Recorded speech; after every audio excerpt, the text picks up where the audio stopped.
Tantor Audio, a division of Recorded Books, presents Armies of Deliverance, A New History of the Civil War, by Elizabeth R. Varon, narrated by Paul Woodson.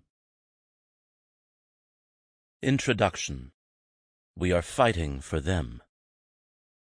In July 1864, in the fourth summer of the Civil War, the popular Northern journal Harper's Weekly featured an article entitled Fighting for Our Foes. The article invoked the terrorism under which the people of the rebellious states have long suffered, the extortion, intimidation, and violence perpetrated by elite slaveholders against the Southern masses in order to keep their white fellow citizens ignorant and debased. The Union Army, Harper's pledged, would bring liberation to the South. Many of these wretched victims are in arms against us, but we are fighting for them. The war for the Union and the rights secured by the Constitution is a war for their social and political salvation, and our victory is their deliverance. It is not against the people of those states, it is against the leaders and the system which have deprived them of their fair chances as American citizens, that this holy war is waged. God send them and us a good deliverance. A modern listener might be tempted to ask, could Harper's Weekly have been sincere? Surely Northerners had learned, after so much blood had been shed on so many battlefields, that the Southern masses were die-hard Confederates, not unwilling dupes of slaveholding aristocrats. Surely Northerners had given up waiting for Southern Unionism to come to the fore. Surely Northerners no longer cherished the naive hope of changing Southern hearts and minds. Of all the ongoing debates over the Civil War, perhaps none has proven so difficult to resolve as the issue of Northern war aims. What was the North fighting for? Some modern scholars emphasize Northerners' bedrock commitment to saving the Union, seeing that as the central point of consensus among the majority of Republicans and Democrats. Other scholars emphasize the growing power and momentum of anti-slavery Republicans and their role in establishing emancipation as the defining purpose and achievement of the war.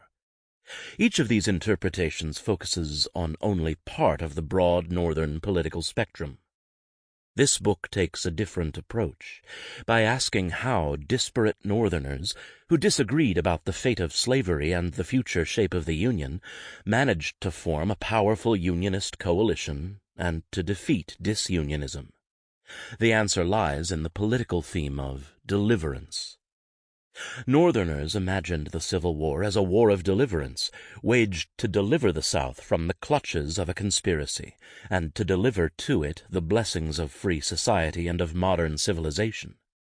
Northerners did not expect white Southerners to rise up en masse and overthrow secession, but they did fervently believe that as the Union Army advanced across the South, Southerners, especially from the non-slaveholding majority, would increasingly welcome liberation from Confederate falsehood and despotism. This belief in deliverance was not a naive hope that faded, but instead a deep commitment that grew stronger over the course of the war. That is because the idea resolved the tensions within the Union over war aims. A distinct politics of deliverance, a set of appeals that fused soft war incentives and hard war punishments, and sought to reconcile the liberation of white Southerners with the emancipation of enslaved blacks, unified a pro-war coalition in the Union and sustained its morale.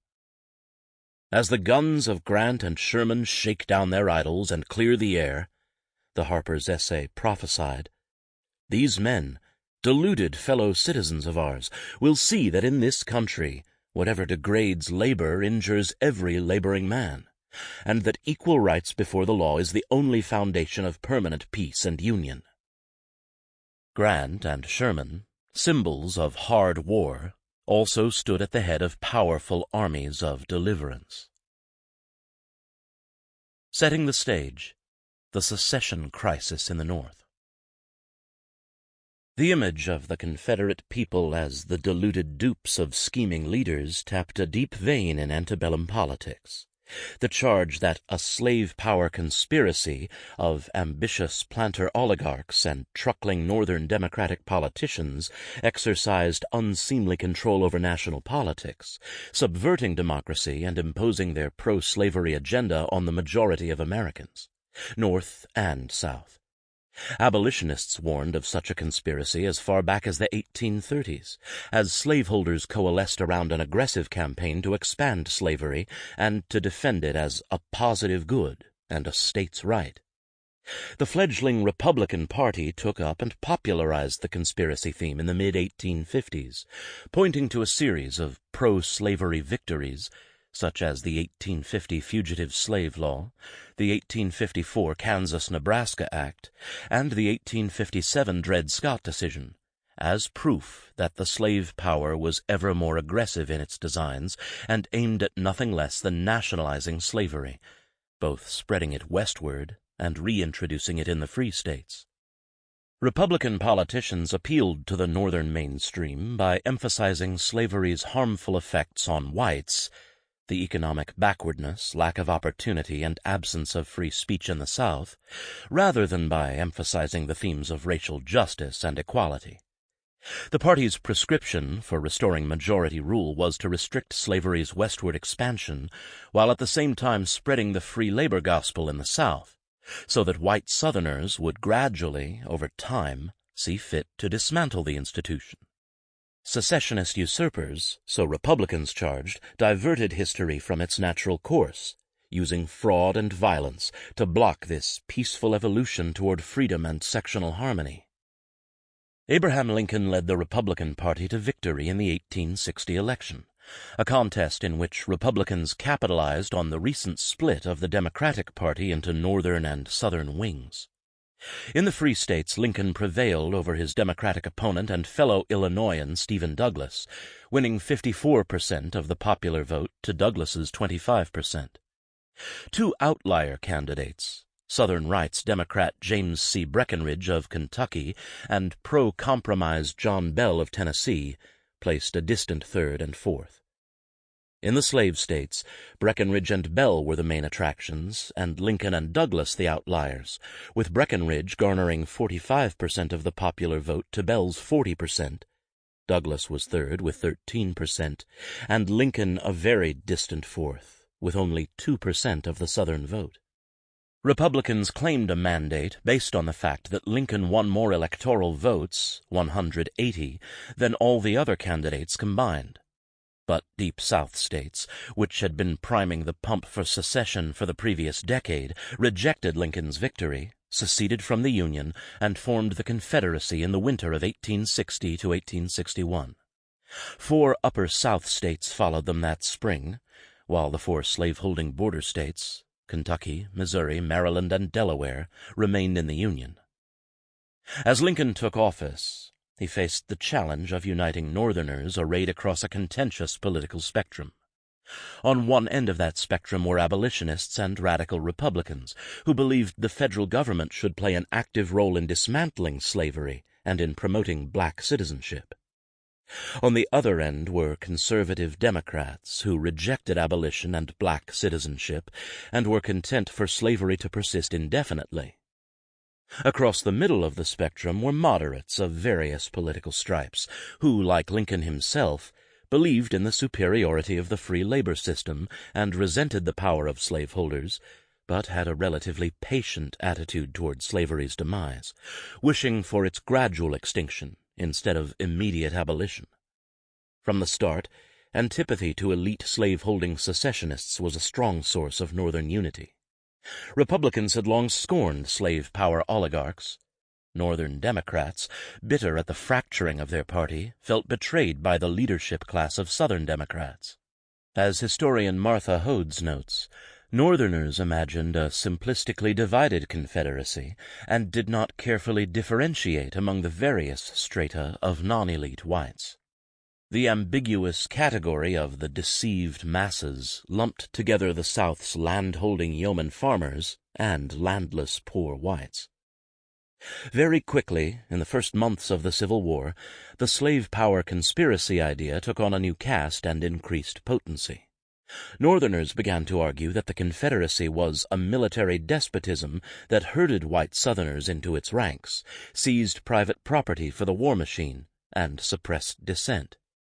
This was the theme of Lincoln's first wartime message to Congress, delivered on July 4, 1861, nearly 3 months after the Confederate firing on Fort Sumter had initiated war.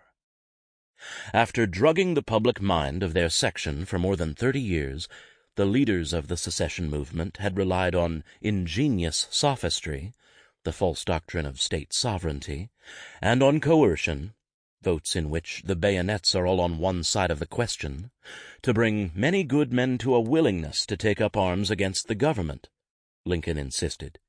A small band of conspirators had seemingly cowed the South into submission. But how deep did support for disunion really run? It may well be questioned whether there is today a majority of the legally qualified voters of any state, except perhaps South Carolina, in favor of disunion, Lincoln speculated. There is much reason to believe that the Union men are the majority in many, if not in every one, of the so-called seceded states. The Union fought to uphold the principle of majority rule, that ballots, not bullets, should settle disputes, and did not intend any coercion, any conquest, or any subjugation, in any just sense of those terms.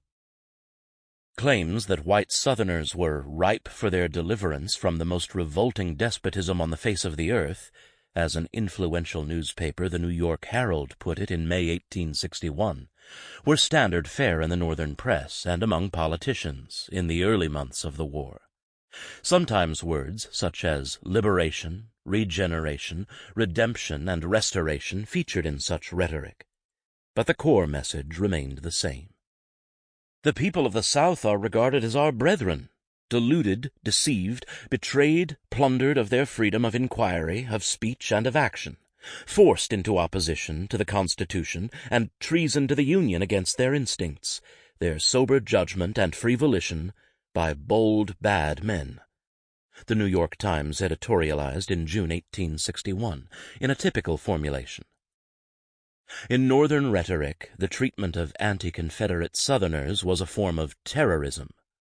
While that word appears sporadically in antebellum American political discourse, it became more prominent in 1861, as Northerners accused secessionists of employing both force and intimidation to get their way. An article entitled "Southern Terrorism" in the Milwaukee Morning Sentinel, for example, quoted a U.S. Army officer from the South who had fled Virginia and who claimed to have seen citizens there hung for voting the Union ticket. He says there are thousands in Virginia and all through the South who only wait to see federal bayonets in order to avow their loyalty. Anti-slavery newspapers joined with mainstream papers in publicizing the mistreatment of Southern Unionists as evidence of the terror which reigns in the rebel states. The war was a rebellion to extend despotism over white men's minds as well as over black men's bodies, the Liberator observed in a May 31, 1861 article entitled "Slavery is at the Bottom of It." The border South, the New York Tribune opined in June, was full of men who will be ready to act when the hour of deliverance is plainly at hand, but who dare not speak out at present. In hindsight, Lincoln and other Northern political figures and writers were clearly wrong about a Southern populace deceived and coerced into supporting the secession movement. While evidence exists of the intimidation and harassment of white Unionists, far greater evidence exists of the robust support of white Southerners for secession on the eve of war. Unconditional Unionism was in short supply among voters in the Deep South states during the secession winter of 1860 to 1861. In the spring, the Lincoln administration's rejection of compromise proposals and willingness to use force against the insurrection moved Upper South conditional Unionists off the fence and into the Confederate camp. There were nonetheless clear military, political, diplomatic, and cultural imperatives at work in Northerners' emphasis on deliverance at the outset of the war. The Free States simply did not possess the military might or political will to conquer the Confederate South and impose a widespread and lasting military occupation. The Union had considerable advantages in manpower, a population of 18.5 million in free labor states in 1861, and another 3 million in the slaveholding border states, compared to a population of 9.5 million, 3.5 million of whom were enslaved in Confederate states. And resources. 90% of American industrial capacity lay in the North. But the vast size of Confederate territory, larger than all of Western Europe, made the prospect of winning and holding territory daunting. As for political considerations, although Lincoln's Republican Party won a resounding victory in 1860, the Democratic Party represented about 40% of the Northern electorate, and about that same percentage of Union soldiers. Democrats intended to hold Lincoln to his promise of fighting a limited war for Union, not a revolutionary war for black citizenship and racial equality. At the start of the war, only roughly 1 in 10 Union soldiers was an abolitionist, committed to black freedom as a war aim. The other 90% shared an animus against the slave power conspiracy, but not necessarily an animus against slavery itself, or any deep sympathy for the enslaved. Pro-slavery Unionism was especially dominant in the slaveholding border states of Kentucky, Maryland, Missouri, and Delaware. Keeping them in the fold was a major strategic priority for Lincoln. Very early on, the Union resorted to hard war measures in Maryland and Missouri, where secessionist minorities brazenly defied the will of Unionist majorities. The attack by a secessionist mob on Massachusetts regiments passing through Baltimore to Washington, D.C. on April 19, 1861, and the destruction by Confederate sympathizing saboteurs of railroad bridges and telegraph wires in Maryland were met with stern measures on Lincoln's part, including the military arrest of rioters, saboteurs, and even several secessionist legislators, and the placing of Baltimore under martial law. In Missouri that May, Union forces captured a unit of secessionists who planned to attack the federal arsenal in St. Louis. Secessionists in that city rioted in protest, resulting in the imposition of federal martial law. Lincoln and his allies justified the suppression of dissent on the grounds that the unscrupulous secessionist elite must not be permitted to manipulate the border state masses the way it had manipulated the Confederate masses.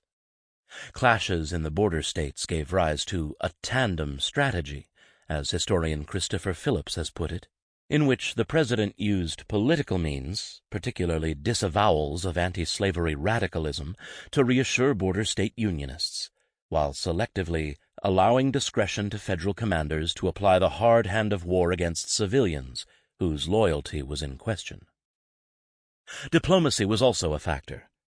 Lincoln's administration was loath to grant the Confederacy status as a sovereign belligerent, empowered to make treaties or alliances, and entitled to respect as a member of the family of nations, lest European powers, such as Britain and France, openly take the Confederate side. Union officials thus characterized secession as a domestic insurrection within a sovereign nation, and routinely referred to the seceded states as the so-called Confederacy. The deluded masses theory and emphasis on military despotism were essential parts of the Union's effort to cast the Confederates, for an international audience, as usurpers rather than nationalists seeking self-determination. In 19th-century Judeo-Christian culture, the political meanings of deliverance were inseparable from its religious meanings. The Old Testament story of Israel's exodus from Egyptian bondage was central to slave resistance and to anti-slavery politics. So too were other biblical texts with deliverance as their theme, such as the story of the year of Jubilee from the book of Leviticus, in which slaves were proclaimed free. Antebellum abolitionists, such as Frederick Douglass and William Lloyd Garrison, told the story of the Israelites' deliverance from Pharaoh as an epic tale of liberation and an ominous tale of divine judgment, casting defenders of slavery, such as John C. Calhoun, as modern pharaohs. Once the war started, Northern preachers applied biblical images to the redemption of the white South and of the nation itself.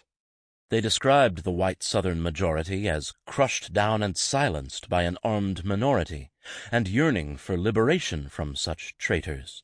As the Reverend Horace Carter Hovey, a Massachusetts Presbyterian, declared in an April 1861 sermon.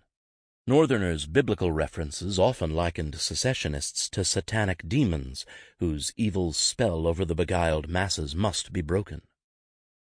Deliverance rhetoric filled emotional needs, too, as it reflected the conviction, pervasive among antebellum Americans, that the Union was designed by the founders to be effective and consensual rather than coercive.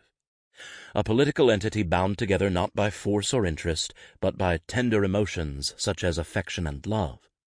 Americans associated the effective theory of union with revolutionary forefathers such as George Washington and James Madison, and with antebellum heroes such as Andrew Jackson and Daniel Webster, who in times of crisis had appealed to the strong emotional bonds between American citizens. Bonds of affection were what made the Union great and beneficial, and indeed exceptional in the world, a shining beacon of representative government and of prosperity and progress. Secessionists argued on the eve of war that political conflicts had broken the bonds of affection between South and North, and that the Union could not persist without such bonds. Unionists argued that they could reverse sectional alienation and rekindle the mutual affection and respect of Northerners and Southerners. This belief system shaped Northern war aims. While Northerners aligned themselves with the founders' ideals, it would be a mistake to see their unionism as nostalgic or backward-looking. Northerners upheld and defended a dynamic Union. For abolitionists and Republicans, that dynamism was best represented in the moral and material progress of America. Its railroads, factories, schools, newspapers, moral reform societies, and other hallmarks of modernity. Republicans believed that they embodied the nation's free labor majority and free labor future.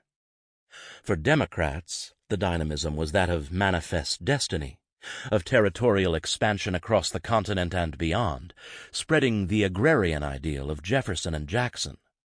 Democrats believed that their party, which had long commanded support in both North and South, was the nation's bulwark against sectional extremism.